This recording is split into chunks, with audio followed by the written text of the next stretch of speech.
Hello friends, welcome back to my YouTube channel Ravi AG and science. Friends, आज के इस lecture में हम UP triple C AGTL lecture series के अंतर्गत एक इम्पॉर्टेंट क्रॉप को डिस्कस करने वाले हैं। एग्रोनॉमिक क्रॉप है ये, और आज के इस लेक्चर में हम एक फाइबर क्रॉप कॉटन क्रॉप को डिस्कस करेंगे, जिसमें इंपॉर्टेंट 30 MCQs टाइप के क्वेश्चंस को डिस्कस करने वाले हैं। आइए लेक्चर को स्टार्ट करते हैं और वन बाय वन जो भी इंपॉर्टेंट क्वेश्चन हैं उनको कंडक्ट करते हैं। तो फर्स्ट क्वेश्चन है, which family does cotton belong to. Cotton जो है, कपास जो है, किस फैमिली से बिलोंग करता है। तो ये पोएसी फैमिली का है, या मालवेसी का है, फेबेसी का है, या सोलिनेसी का है।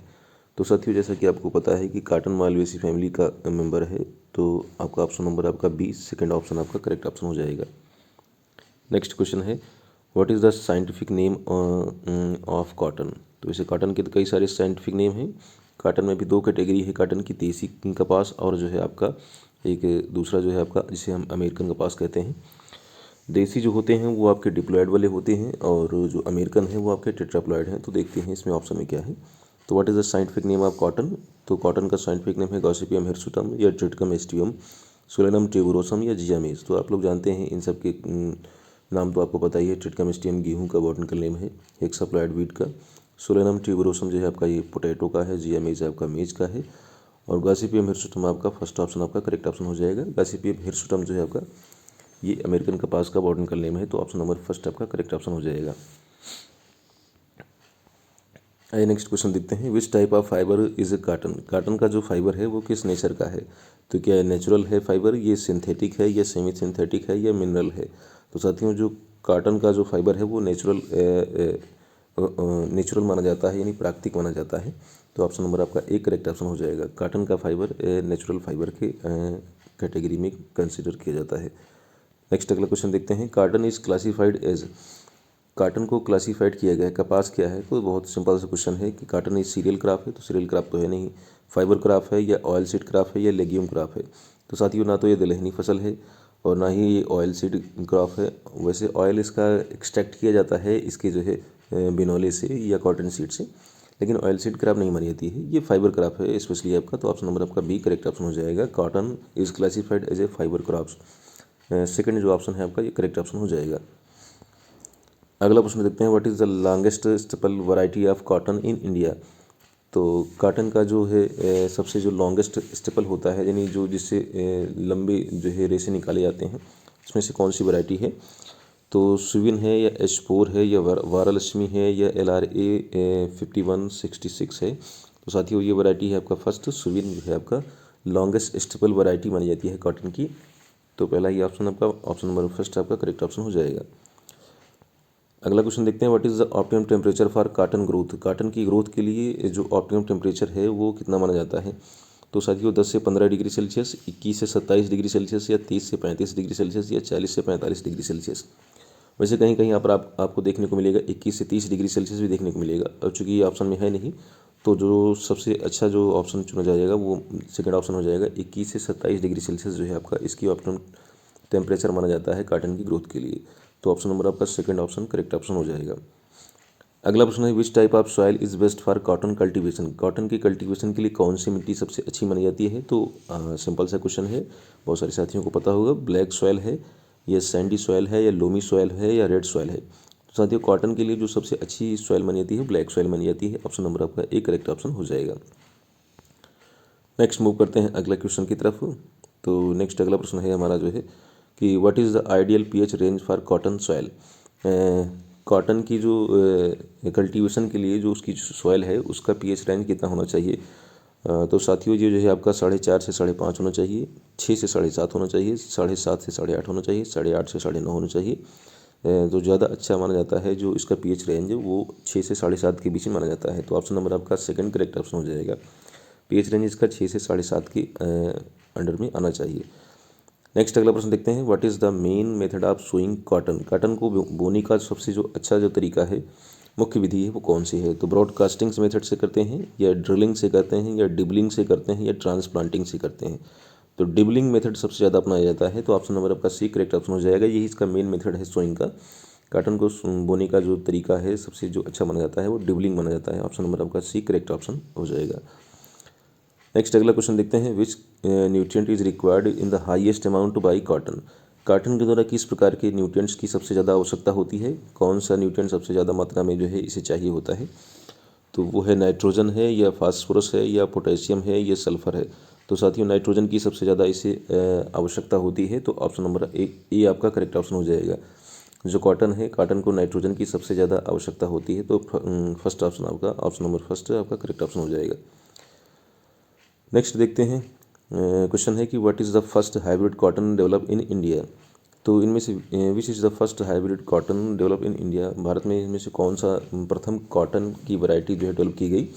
तो आसान सा क्वेश्चन है, पहला ही ऑप्शन करेक्ट ऑप्शन है। H4 नाम की जो वैरायटी है, जिसको C.T. पटेल ने डेवलप किया था, और इसलिए इन्हें फादर ऑफ हाइब्रिड कॉटन कहते हैं भारत में। तो H4 आपका फर्स्ट ऑप्शन आपका करेक्ट ऑप्शन हो जाएगा। Which state in India is the largest producer of cotton, cotton का सबसे बड़ा प्रोड्यूसर कौन सा स्टेट है भारत में। तो गुजरात है या महाराष्ट्र है, पंजाब है या राजस्थान है। तो साथियों गुजरात में सबसे ज़्यादा जो है इसका प्रोडक्शन होता है। ऑप्शन नंबर आपका ए करेक्ट ऑप्शन हो जाएगा। नेक्स्ट अगला प्रश्न देखते हैं, which cotton variety is resistant to jassid, इसमें से कौन सी कॉटन की वैरायटी है जो जेसिड के प्रति रेजिस्टेंट है।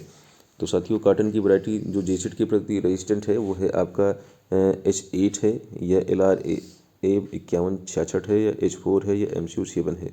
तो इसमें आपका जो ऑप्शन नंबर आपका सेकंड है LRA 5166, ये आपका रेजिस्टेंट वैरायटी है जेसिड के प्रति। ऑप्शन नंबर आपका बी वाला करेक्ट ऑप्शन हो जाएगा। अगला प्रश्न है, which country lead in cotton producing globally, cotton के प्रोडक्शन में जो है कौन सी कंट्री विश्व स्तर पर लीड करती है। तो साथियों वो इंडिया है या फिर चाइना है या USA है या ब्राज़ील है। तो साथियों इसमें ऑप्शन नंबर आपका बी करेक्ट ऑप्शन हो जाएगा। चाइना जो है कॉटन के प्रोडक्शन में ग्लोबली लीड करती है, तो ऑप्शन नंबर आपका बी करेक्ट ऑप्शन हो जाएगा। ऑप्शन हो जाएगा B China. And which is the BT cotton trait, what is the BT cotton trait, जो BT कॉटन जिसे हम बैसिलस थ्यूरोजेनेसिस कॉटन कहते हैं, BT कॉटन कहते हैं, इसका कैरेक्टरिस्टिक क्या होता है, इसकी क्वालिटी क्या होती है, ये किस लिए फेमस है। तो ये ड्रॉट टॉलरेंट होता है या पेस्ट रेजिस्टेंस होता है या हाई यील्ड के लिए है या अर्ली मैच्योरिटी के लिए। तो साथियों ये पेस्ट रेजिस्टेंस माना जाता है, और ये बॉल वॉर्म जो इंसेक्ट पेस्ट है उससे रेजिस्टेंट माना जाता है। तो आपका ऑप्शन नंबर आपका बी करेक्ट ऑप्शन हो जाएगा, ये पेस्ट रेजिस्टेंस होता है। अगला है, which pest is known as the pink bollworm, कौन सा इसमें जो है इंसेक्ट पेस्ट है जिसे हम पिंक बॉल वॉर्म के नाम से जानते हैं। तो वो हेलिकोवर्पा आर्मीजेरा है, नहीं तो इसे कटवार में कटवा कहते हैं। पेक्टोनोफोरा गॉसिपियला है या बेमसी टेप्सी है या एफिस गॉसिपी है। तो साथियों इसे तो आप जानते हैं, बेमसी टेप्सी ये वाइट फ्लाई है, एफिस गॉसिपी ये तो एफिड है, पेक्टोनोफोरा गॉसिपियला और हेलिकोवर्पा आर्मीजेरा, हेलिकोवर्पा आर्मीजेरा को हमने बता दिया, एक कटवार्म है एक प्रकार का, ठीक है।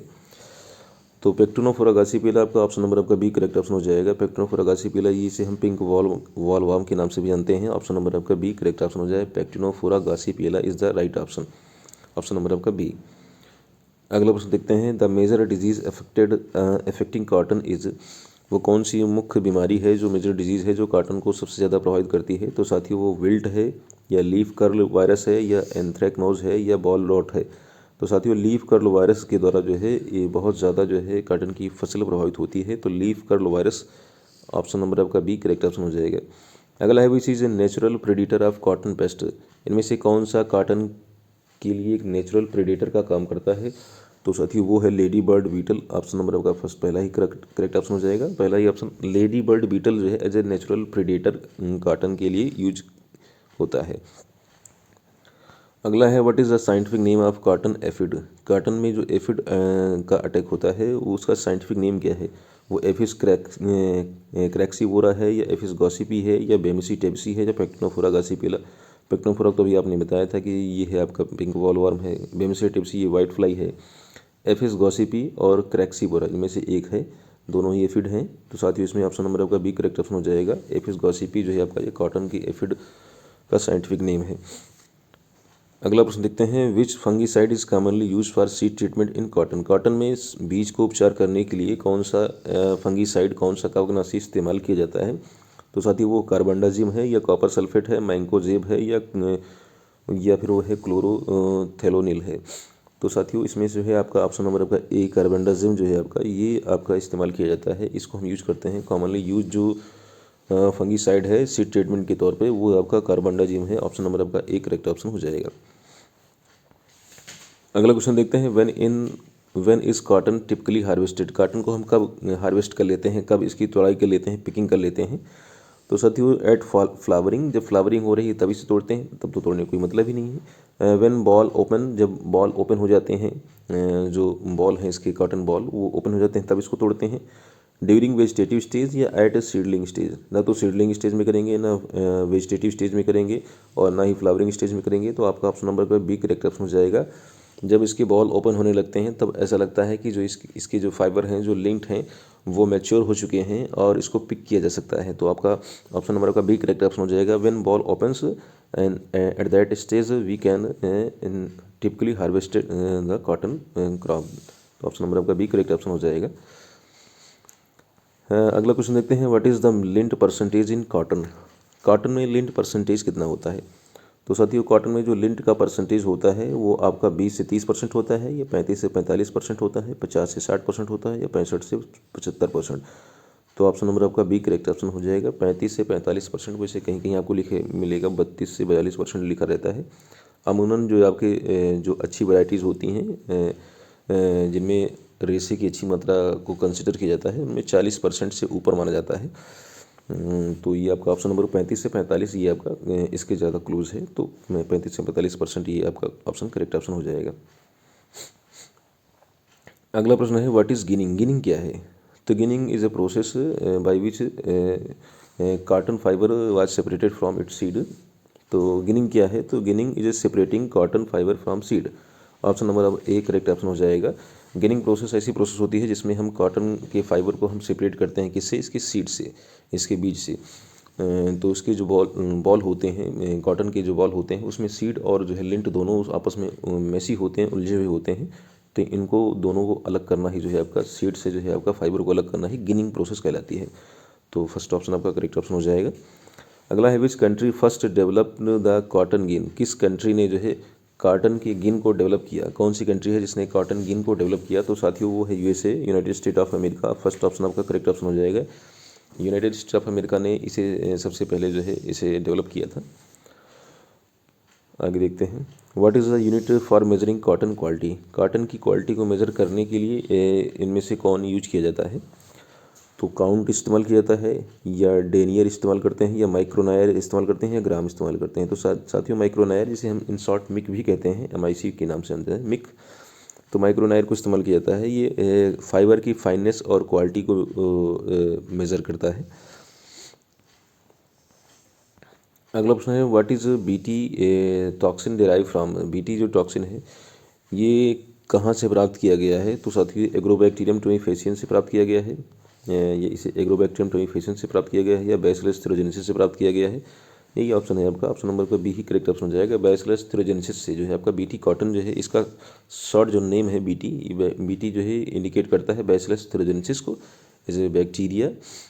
तो इस बैक्टीरिया से इसको जो है डिराइव किया गया है, जिसके अंदर पेस्ट रेजिस्टेंस क्वालिटी होती है। अगला है, which enzyme is use in cotton fibre processing? कौन सा एंजाइम है जिसको हम कॉटन के फाइबर की प्रोसेसिंग के दौरान यूज करते हैं? तो साथियों वो है सेलुलोज, सेलुलेज जो है नाम का एंजाइम जो है आपका, इसे हम इस्तेमाल करते हैं जब इसकी प्रोसेसिंग करते हैं फाइबर की। नेक्स्ट अगला क्वेश्चन है, what is the average fibre length of upland cotton? जो अपलाइंड कॉटन होता है इसकी एवरेज लेंथ कितनी होती है? तो साथियों ये जो अपलाइंड कॉटन है इसकी जो एवरेज लेंथ होती है 10 से 15 mm होती है, 20 से 25 mm होती है, 25 से 35 होती है, या 35 से 45 mm होती है। तो साथियों इसकी जो लेंथ होती है वो 25 से 35 mm की समथिंग मानी जाती है। नेक्स्ट अगला है आपका, what is extra long staple cotton? तो इनमें से कौन सा एक्स्ट्रा लॉन्ग स्टेपल कॉटन माना जाता है? तो साथियों वो पहला फर्स्ट ऑप्शन ही हो जाएगा, cotton with fibre length more than 35 mm, जिसमें 35 mm से ज़्यादा जो है इसकी फाइबर की लेंथ होती है, उसे हम एक्स्ट्रा लॉन्ग स्टेपल कॉटन कह देते हैं। तो फर्स्ट ऑप्शन आपका करेक्ट ऑप्शन हो जाएगा। What is the major export product derive from cotton? Cotton से जो सबसे ज़्यादा जो है कॉटन से प्राप्त किया गया वो कौन सा कह रहा है कि कॉटन से जो प्राप्त किया जाता है उनमें से कौन सा सबसे ज़्यादा जो एक्सपोर्ट करने वाला प्रोडक्ट है जो कॉटन से प्राप्त होता है? कॉटन का वो कौन सा प्रोडक्ट है, या बाई प्रोडक्ट कह सकते हैं, जो कॉटन से प्राप्त किया जाता है और ये सबसे ज़्यादा हम जो है एक्सपोर्ट करते हैं? तो साथियों वो है कॉटन सीड ऑयल है। ऑयल तो इतना ज़्यादा नहीं फेमस है। रा कॉटन है, कच्चा कॉटन, ये चीज़ भी नहीं है। कॉटन यार्न है। हाँ, जो कॉटन का जो धागा होता है यार्न, ये जो है आपका कॉटन यार्न जो है आपका, ये आपका करेक्ट ऑप्शन हो जाएगा। ऑप्शन नंबर सी आपका करेक्ट ऑप्शन हो जाएगा। तो साथियों ये थे आज के इस लेक्चर के इंपॉर्टेंट 30 MCQs टाइप के क्वेश्चंस। तो मुझे उम्मीद है कि आपको ये लेक्चर पसंद आया होगा। जल्द ही एक नए कंटेंट के साथ, एक नए लेक्चर के साथ आपसे मुलाकात करते हैं। तब तक के लिए जय हिंद।